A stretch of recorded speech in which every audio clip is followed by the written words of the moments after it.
all about. All right, let's welcome in our good friend who's been out there at OTAs each and every day for Pewter Report.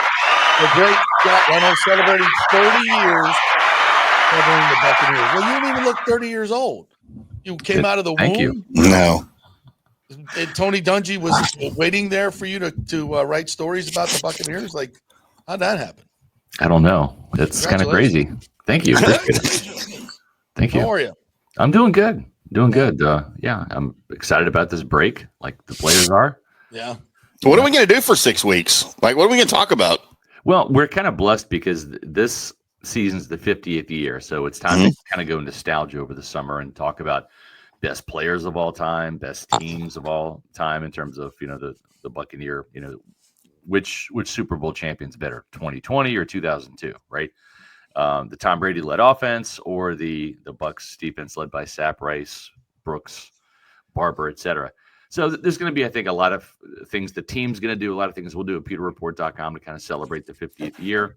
And maybe this will be a special year. Who knows? But I do think training camp's going to get here before we know it. I believe training camp starts on July 21st, which in some years it's been closer to like the 28th. So it will be here before you know it.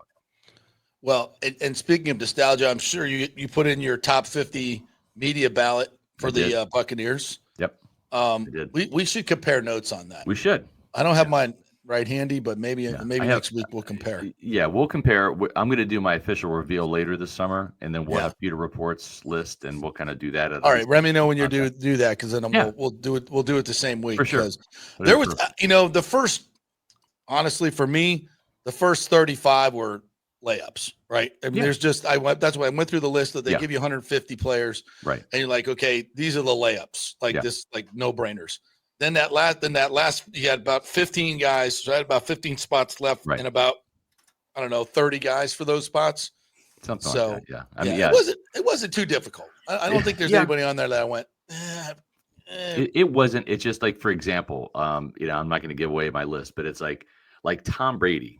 Like, he was only here for 3 years, yet he broke records and won a Super Bowl, right? He was Super Bowl MVP. So where does he rank among players that have been here 10 plus years? Like, how high do you put him on the list, right? That, like, he deserves to be pretty high. He's like, he's in my top 15, but is he in my top 5? Is he in my top 10? See, I didn't rank him by number.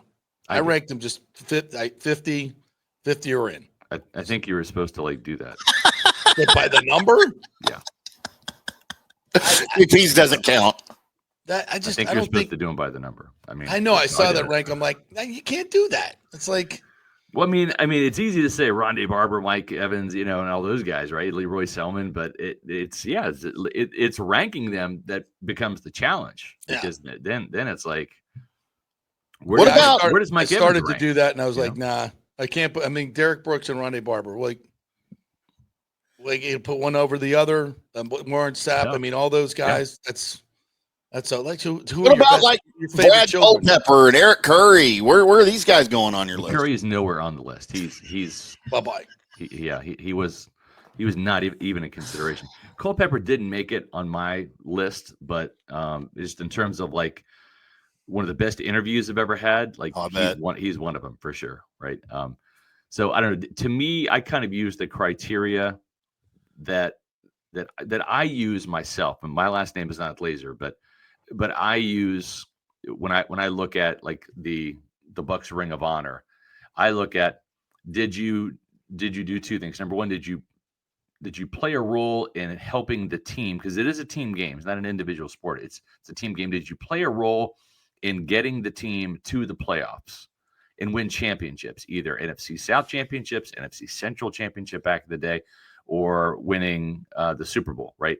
Like that's one big element for me. Did you help this team win?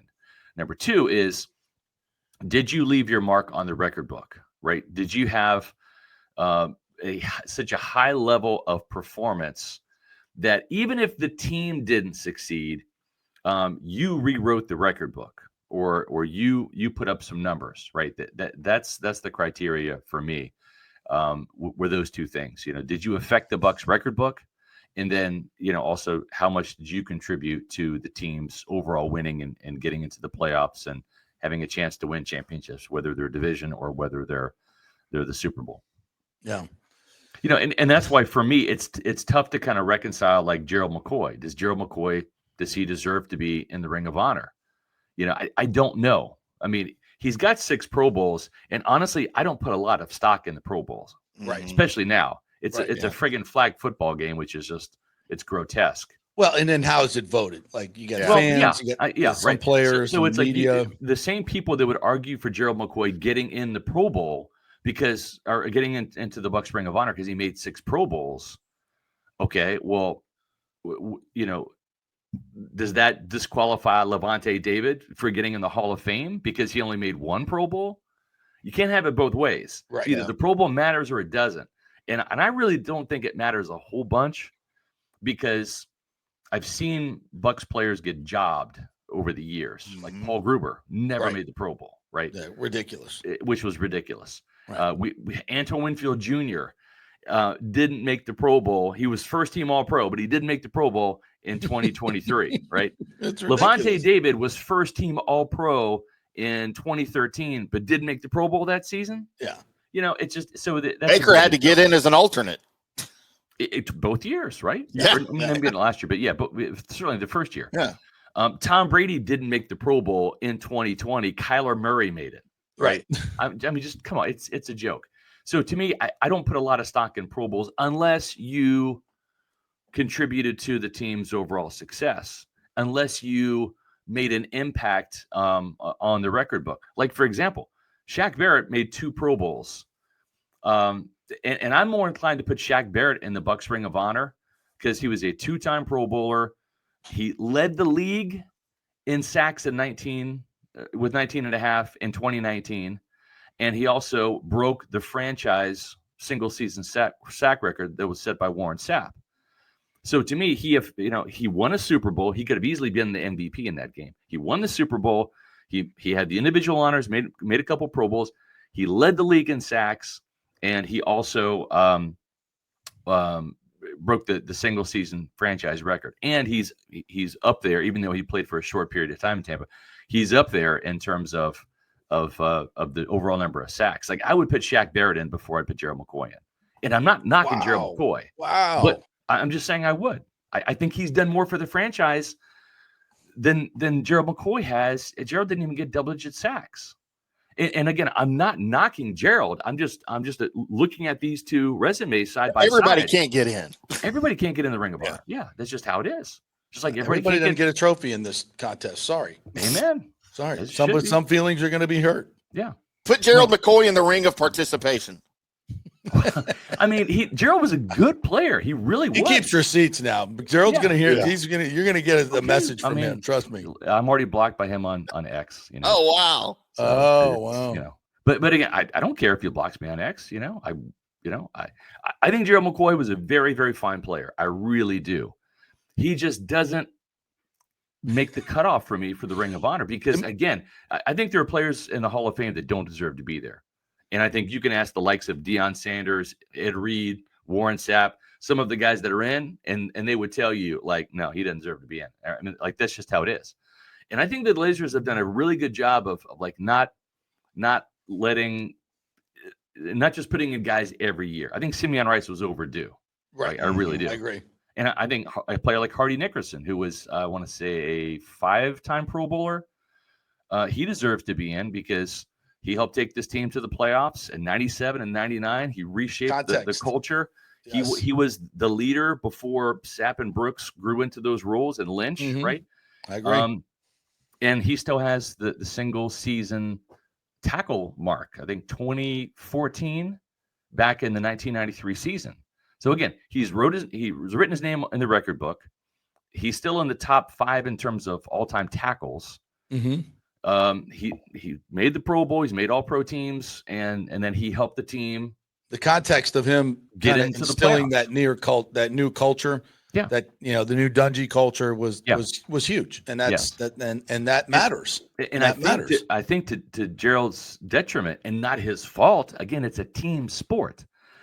The teams just weren't talented enough to get in the playoffs, and even that one season where where his season ended on injured reserve, but the 2010 season when they had 10 wins, but they fell just short of getting in the playoffs with Josh Freeman. They were close, but it just was no cigar.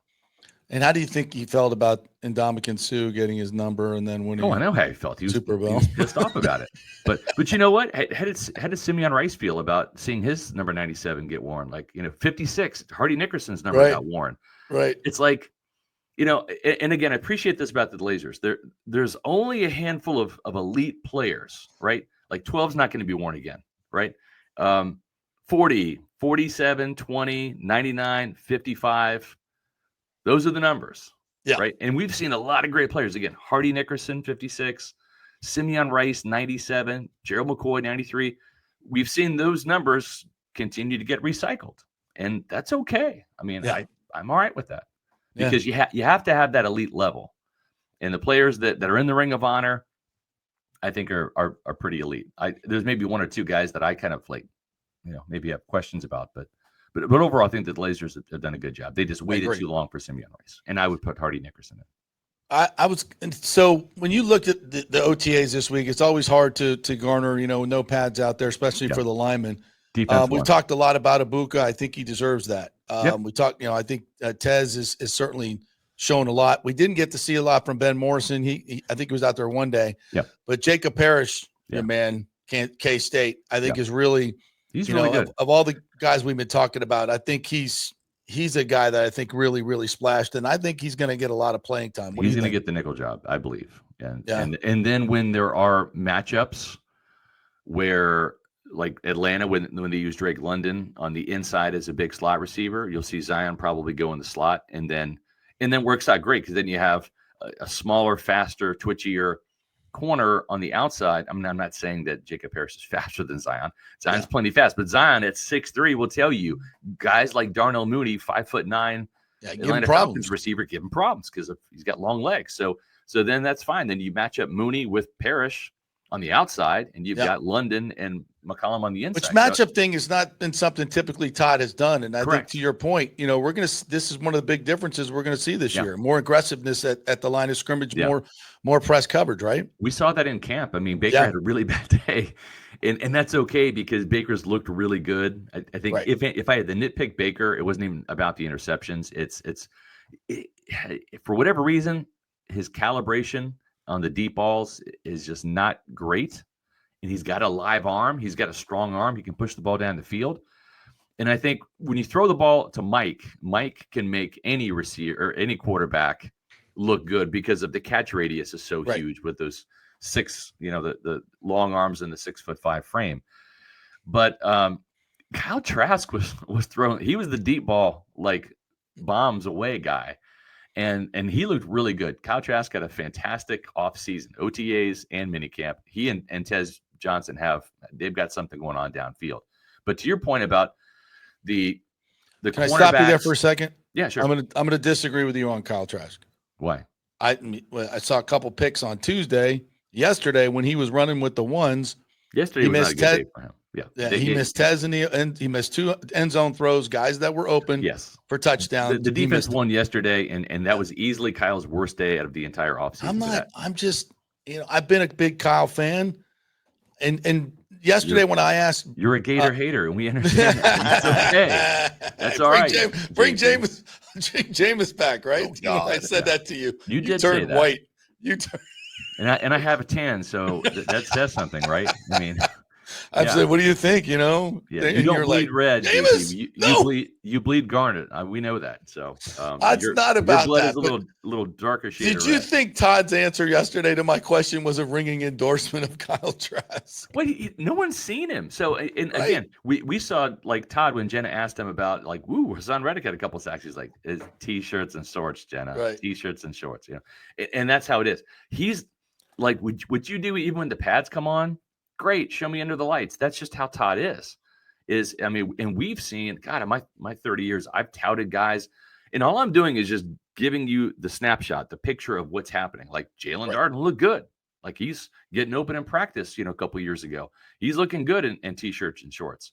Then the pads come on, and he's nowhere to be found. Right. And the same thing with Kenny Bell back in the day, who had, he was dominating, a great receiver in practice. And then under the lights in the preseason, completely dropped passes and fumbled the ball and just vanished.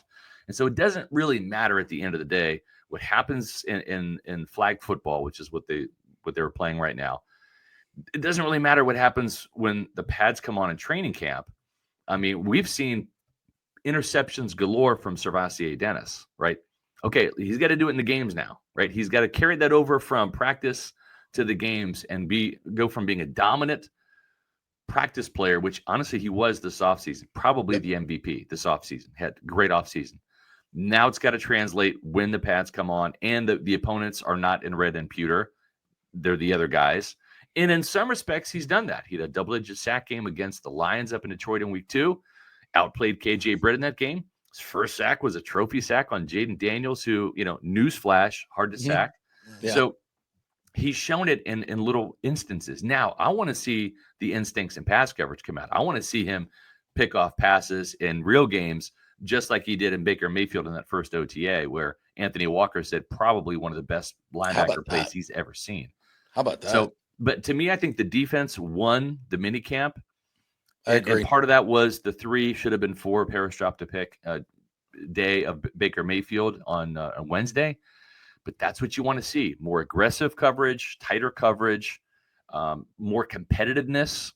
We saw in OTAs Benjamin Morrison go up and knock the ball out of Emeka Egbuka's hands at the catch point above their heads. We saw Tyke Smith rip the ball away from what looked like a surefire touchdown to the back of the end zone to Jalen McMillan, ripped it out, denied the score. That's what we need to see from this defense. So this offense is still going to be extremely good. Yeah, we've seen it. We've seen it. But we haven't seen the defense. Right. We saw what we needed to see, which was a more aggressive defense. Yeah. So the $1 million question, though, because this is a point of contention on the show, Scott Reynolds. Oh, boy. Report.com. Yes. Okay. I'm literally right in the middle of you two now. Here. Let's do this. Let me look at you right now and ask you this question. Oh, wait. That guy's an idiot over there. Don't listen to him. Hey. I feel like we're on the Brady bunch right now. Right. If you were going to be told going into the season, Baker Mayfield's going to miss 4 to 6 games. Yeah. Are you okay with Kyle Trask as the backup through those 4 to 6 games? Which 4 to 6 games? That's what they're kind of, they may really be all does, together. If I'm being honest, yeah. They might be all together, or they might be split up. Right. So, you just don't know. But if it's that stretch that has like the Patriots, the Cardinals, the Saints, and all that, I'm okay. Yeah. I will say this, generally speaking, if Baker Mayfield misses 4 games, I legitimately believe if this team is relatively healthy outside of just Baker, with an improved defense and with an offense that even if it doesn't have some of its big time stars, it seems capable of producing close to 30 points per game. I think Josh Grizzard can manage Kyle Trask enough. And especially since the bread and butter of this offense is still going to be quick, rhythmic passes underneath that are going to allow receivers and tight ends and running backs to get yards after catch. That is the bread and butter of this. And you got a running game. And you got a running game to lean on. I think that in any 4-game stretch, Kyle Trask can give you a 2-2 record.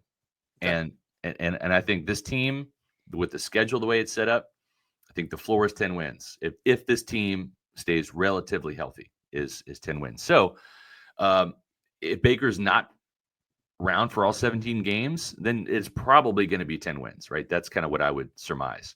If Baker plays all 17 games, I think you could be looking at 12 or 13 wins this season for the Buccaneers. They're just a really, really talented football team. Agreed. I would agree. I think one of the biggest takeaways I had from this week was Hassan Reddick. Not only, and I know it's underwear football, but you could see the way that guy moves is different. Yeah. He's different. And his instincts in 11 on 11, I'm like, that dude, and Todd Bowles said pretty much the same thing. You could see it. He could obviously see it. Right. But even more than that was the leadership that I think he's going to bring, the gravitas that he displayed in that interview where he took control of it. I think it gave me JPP and Dominican Sue vibes. Yeah, which I think those two personalities were key to winning the Super Bowl. What are your I totally thoughts? agree. I think you're spot on, and they're they brought a little bit of an edge to this defense, and this guy's from Philly, right? And he went to Temple, and he's got that Temple tough, and you can just tell like he was kind of one of those guys just kind of crafted in the streets and in the neighborhood, and he's got that kind of do or die mentality, and he plays like his hair's on fire. A very prideful player, very team-oriented guy. And what I loved, and thankfully, we had the threat of thunderstorms on Tuesday to start mandatory minicamp.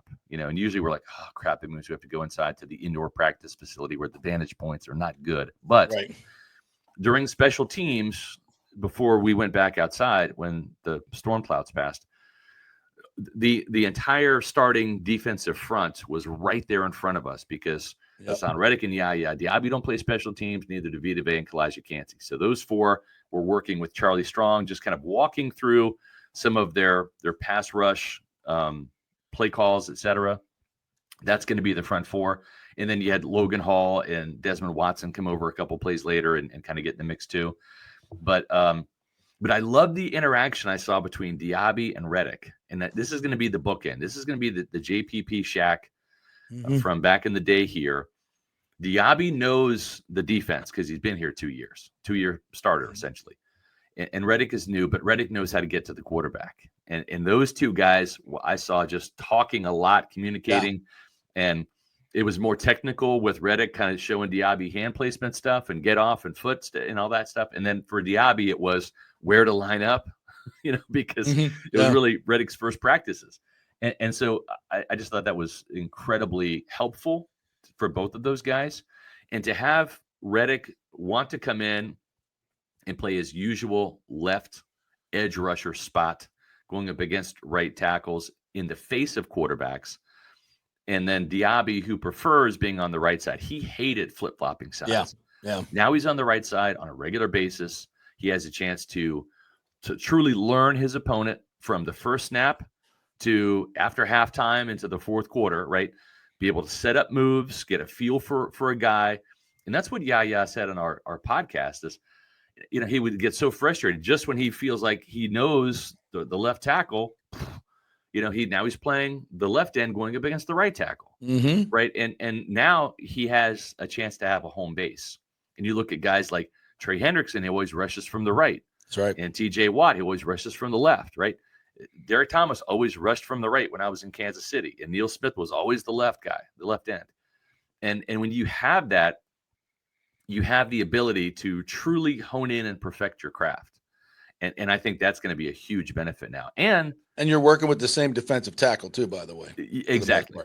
Yeah. And that front four has the chance to really work together with twists and stunts and games and really get after quarterbacks. I was talking about the combination of Vita Vea and Hassan Reddick and how most times when quarterbacks get pressure from the outside, what do? They step up and to the right if they're right-handers. Right. And you got Vita Vea. A little hard to do when the pocket's collapsing in front of you, right? Exactly. Yeah. So that combination on that side, I think, is going to be tremendous and not allow the Jaden Daniels, the Jalen Hurts, those guys who love to step up to the right. You can't do that. And if they try to go out the back with the speed of those two guys, that's right. Good luck with that.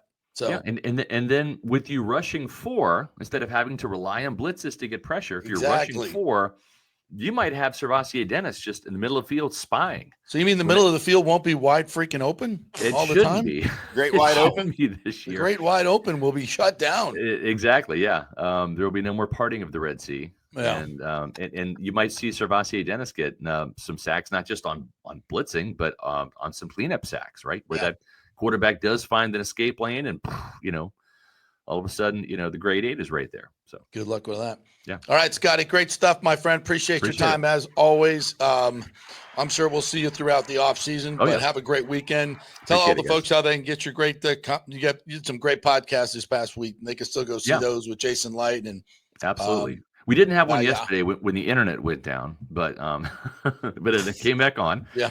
We'll have a Pewter Insider podcast today for our insiders, and then we'll have a full slate of 4 podcasts next week where we'll kind of wrap up OTAs and then talk about the offseason, some of our other observations of what this team needs to do. That's every Monday, Tuesday, Wednesday, and Thursday at 4 o'clock throughout the offseason on Pewter Report TV. Go back and watch our Jason Light and Todd Bowles interviews Great as well. stuff. We've Really got good. some more Bucs guests lined up for the summer, so that'll be fun when we get those lined up. We'll let you know. You can follow us on Facebook, X, and Instagram at Pewter Report when the internet is working. And then also you can go to pewterreport.com when it's up, when the internet decides to cooperate. It may not be working this weekend. Good luck. Good luck with that. We shall see. Thanks, partner. Appreciate it. You got it. Great Scott Reynolds there. All right, we got some new people in today.